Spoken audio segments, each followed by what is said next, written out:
विधवा बहू का फैसला। महक की शादी रोहन से होती है।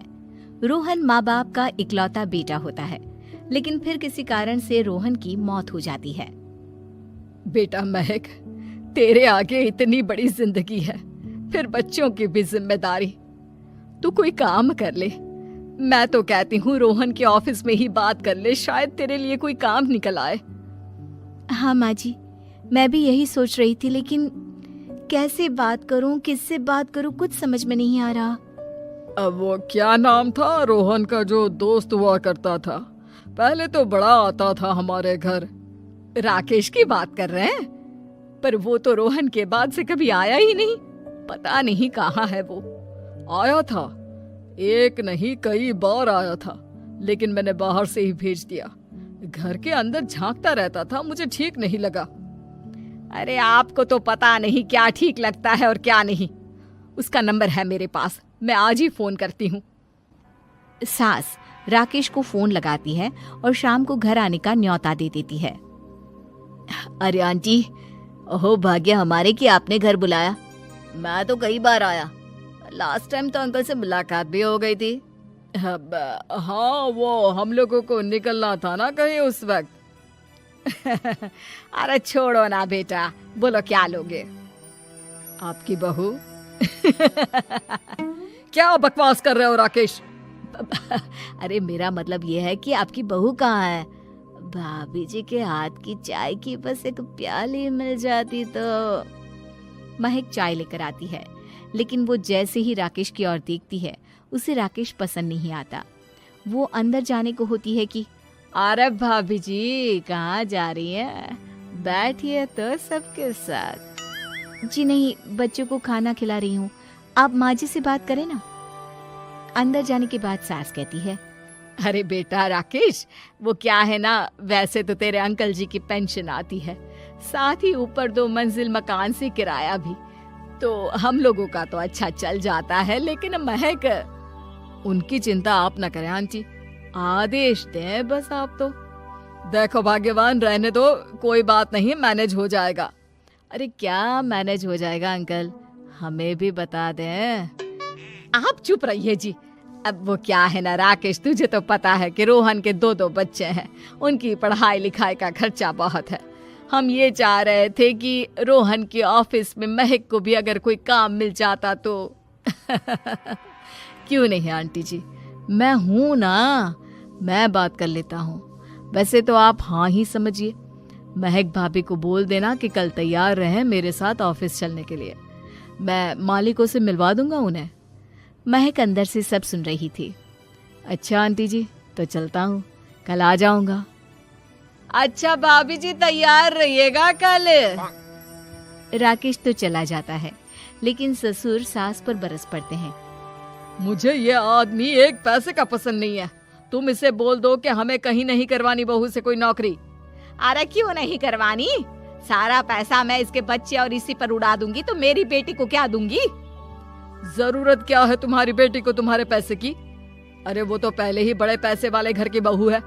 अपनी बहू की सोचो जो अब तुम्हारी बेटी जैसी है। बच्चे रोहन की आखिरी निशानी है। अरे अपना भाषण अपने पास रखो। सारा दिन घर पर बैठी रोटियां तोड़ेगी, तो काम करे ना कुछ बाहर जाकर। बहू सब सुन रही होती है। वो अगली सुबह बिना मन के तैयार तो हो जाती है, लेकिन जैसे ही राकेश आता है, क्या बात है भाभी जी, रेडी हैं? तो फिर चले डेट पर, मतलब इंटरव्यू पर। महक सामने आती है कि सामने ससुर जी खड़े होते हैं। हाँ महक बेटा, आओ चलते हैं, मैं भी चल रहा हूँ। ससुर को तैयार देखकर राकेश का चेहरा बन जाता है। अंकल जी, आप परेशान हो जाएंगे। अरे रहने दीजिए ना, धूप भी बहुत है। वैसे भी स्कूटर में तो 2 लोग ही बैठ सकते हैं ना। तो तुम चलो, मैं बहू के साथ अपनी कार से आ जाता हूँ। महक ससुर जी को देखकर खुश हो जाती है, उसे शांति हो जाती है। वो लोग रोहन के ऑफिस जाते हैं, जहाँ बॉस कहते हैं, नमस्ते अंकल। नमस्ते महक, कैसे हैं आप लोग? रोहन का सुनकर बहुत दुख हुआ अंकल। वैसे कैसे आना हुआ? बेटा, क्या हमारी बहू के लिए तुम्हारी ऑफिस में कोई काम मिल सकता है? हमने राकेश से इसी सिलसिले में तुमसे बात करने को कहा था। उसी के कहने पर हम दोनों तुमसे मिलने आए हैं। राकेश ने तो कोई बात नहीं की, ऊपर से उसने तो आज की छुट्टी ले रखी है, ऑफिस भी नहीं आया। बोल रहा था जरूरी काम से जाना है। महक और ससुर एक दूसरे को देखने लगते हैं। वैसे महक, क्या किया है आपने? I mean, इंग्लिश कैसी है आपकी? महक बॉस से अपनी पढ़ाई लिखाई और क्वालिफिकेशन के बारे में सब कुछ बताती है। ग्रेट, आपके लिए काम तो है लेकिन ऑफिस में नहीं। सर, मेरे बच्चे छोटे हैं, मैं फील्ड में काम नहीं कर सकती हूँ। मतलब वो काम घर से करना है, घर से रहकर बच्चे भी देखें और घर भी देखें, लेकिन हाँ, काम जरूर से करें। वो काम डाटा एंट्री का है, तो जब भी वक्त मिले काम करें, और इसके हम आपको अच्छे पैसे भी देंगे। महक बॉस की बात सुनकर खुश हो जाती है, उन्हें थैंक्स बोलकर घर आ जाती है। किसके साथ भेज रही थी तुम महक को?